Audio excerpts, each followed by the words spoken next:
It's all about finding the right depth, you know?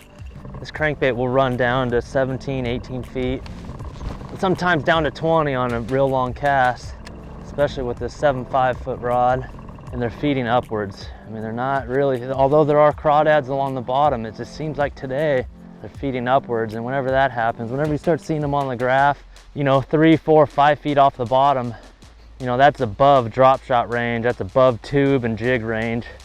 You got to either feed them a swim bait, jerk bait, or a crankbait. And right now, with it being so deep, a deep six is the way to go.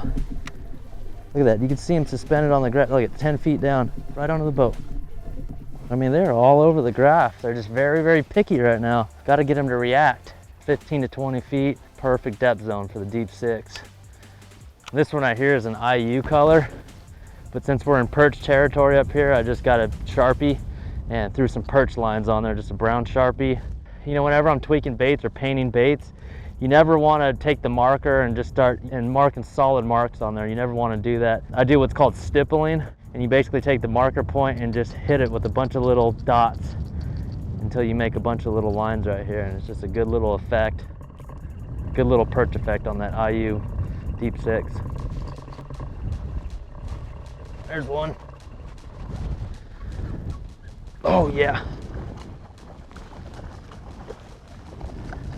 Look at that. Tell me she didn't want that deep six. Perch color. Well, IU painted.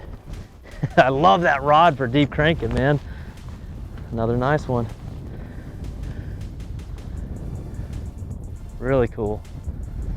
Largemouth or smallmouth. I mean, when you start to see them on that graph and they start coming up off the bottom, they get off the bottom, some kind of moving bait that comes from above is the way to catch them. Deep six in about 15 to 16 feet of water. Make sure that drop off's in about 20. A lot of fun. Again, with that deep six, the bill on it is so thin and the body is real buoyant.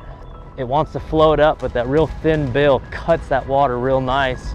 Okay, so, you know, it's 22 feet down below here and it's just a little drop offs, but they're in 15 to 17 feet, which is the perfect, in my opinion. Look at that. That is perfect for a deep six crankbait. And we've noticed today they're feeding up. You know, when you see them on the graph like that and, you know, you drop a drop shot down or a jig or something like that and they don't bite it, they don't even follow it. You know, we've had a couple where we drop straight down on them vertically and they don't touch it for whatever reason. So it seems like they're feeding up.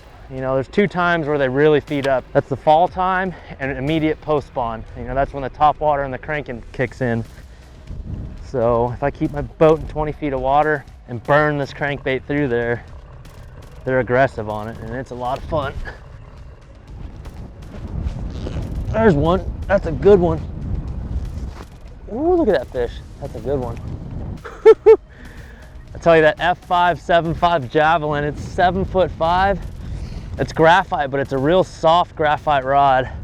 Love this rod for light Carolina rigs, a big drop shot, and for bombing a crankbait. Oh yeah, that's a big one. That's a good one.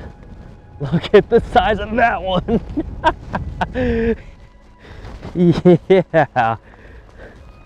Look at that chunky one.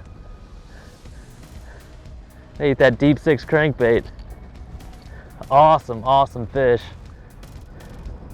Long cast, man. Long casts are the key when throwing the deeper crankbaits like that deep six. 7'5" rod, 6'3" to 1 reel, 12-pound fluoro. I got that bait down about 18 feet and that big one ate it, man. That was a lot of fun. And we're on the top side of this high spot, and on this bottom side it just kind of tapers down. It's a long sloping point, and they're just wandering around these long sloping points, feeding up, looking upwards. And you see them every now and then come up on the graph and then go right back down. So we're trying to keep the bait, you know, I'm trying to stay in 18 to 20 feet, and I'm trying to keep that bait in about 15 to 16, exactly the same depth range I'm seeing all these fish on the graph. If you think of a long cast and you're winding a crankbait down, it'll go down, and at some point it'll level out and then want to come back up. Well, if you're on the high side of a point or against the bank casting out into the lake, that crankbait's going to dive down, and as it starts to come up towards the boat, you almost want to match the bottom to the trajectory or the swimming angle that that crankbait or that swim bait has. And I'm seeing these fish 5-6 feet above the bottom there.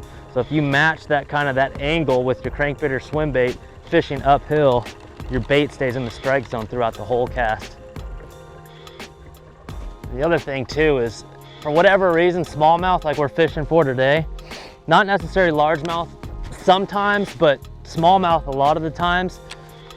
If you're fishing a deep diving crankbait like this Deep-Six, you don't have to touch the bottom. You know, crankbait fishing 101 is, oh, you gotta deflect it off cover, knock it around on the rocks. Not necessarily so with smallmouth.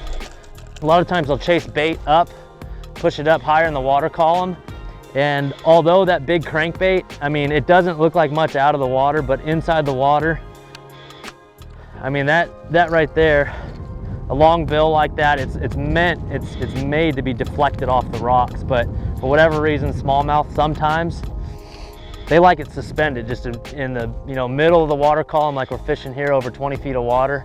Especially when they're feeding up. You'll see them on the graph come up a little bit.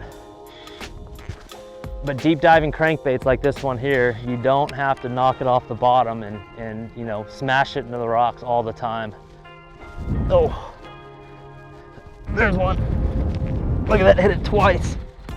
See, that one hit over 20 feet of water. Woohoo!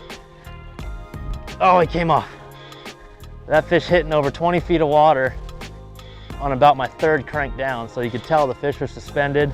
It's fall time. You just need something to get down in that middle depth range.